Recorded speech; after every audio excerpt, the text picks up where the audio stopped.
Hello माँ। हाँ बेटा। माँ प्लीज विदाई करा लो यहाँ से मेरी।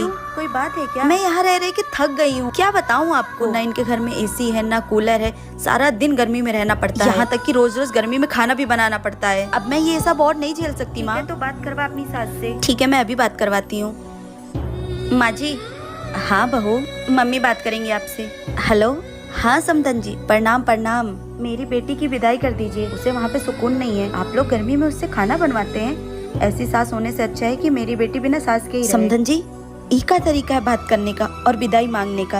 एक तो आप पूरे 1 साल बाद फोन करके विदाई मांग रही हैं और वो भी इस तरह से। आप बताइए विदाई करेंगी या नहीं? हाँ करूँगी। आप कल अपने बेटे को भेज दीजिएगा और ले जाइएगा यहाँ से।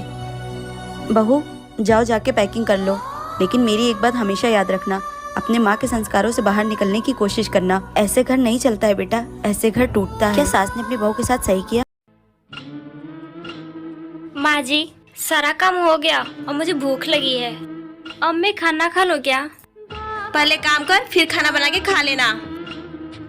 खाना बना तो है। वो खाना पूरे परिवार के लिए बना है, तू खाना बना के खा लेना, समझी? जी दीदी।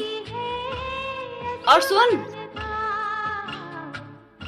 तेल मसाला थोड़ा कम ही यूज करना, तेरे मायके से दहेज वेज नहीं आया है।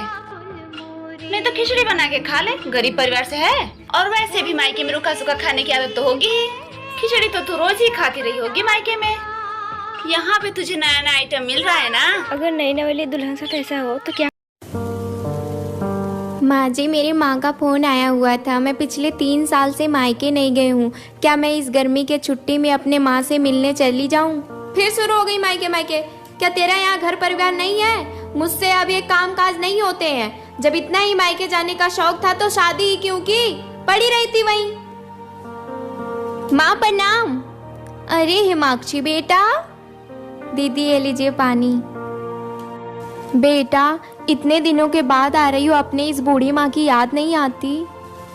क्या करूँ माँ, मेरी सास आने नहीं देती है। कहती है कि घर का सारा काम कौन करेगा। ये बहू के आने के बाद सास लोग को पता नहीं क्या हो जाता। अरे 10 दिन काम काज देख लेंगे तो उनके हाथ पैर नहीं टूट जाएंगे। माँ एक बात बताओ, भाभी को भी तो मायके गए काफी दिन हो गए, उनका भी तो मन करता होगा अपनी माँ से मिलने के लिए, फिर उन्हें क्यों नहीं जाने देती हो? एक सास की नज़र से नहीं बल्कि एक माँ की नज़र से देखो, वो भी तो मेरी तरह अपनी माँ को छोड़कर आपके।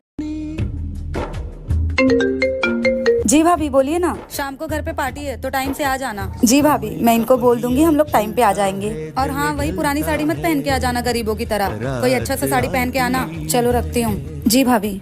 रात में जब एक छोटा सा नन्हा सा ये देखो, फिर से वही फटी टी-शर्ट पहन लिए। आप अपने लिए नई टी-शर्ट ले लो ना। अरे तो कौन सा बाहर वाले देखने आ रहे हैं, घर पे ही तो हूँ। फिर भी फटी टी-शर्ट क्यों पहनना है? तुम भी तो 4 साल से बस वही साड़ी पहन रही हो। मुझे नई साड़ियों का शौक नहीं है, मेरे पास जितना है मैं उतने में ही खुश हूँ। तुम्हारे इसी समझदारी की वजह से मेरी कम सैलरी में भी बहुत खुश है।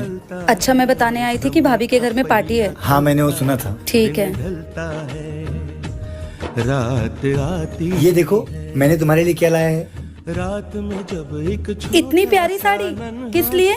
आज शाम को पार्टी में तुम यही पहनना। एक मर्द ही होता है जो खुद 500 की टी-शर्ट और अपनी बीवी को 5000 की साड़ी पहनाने की ताकत रखता है।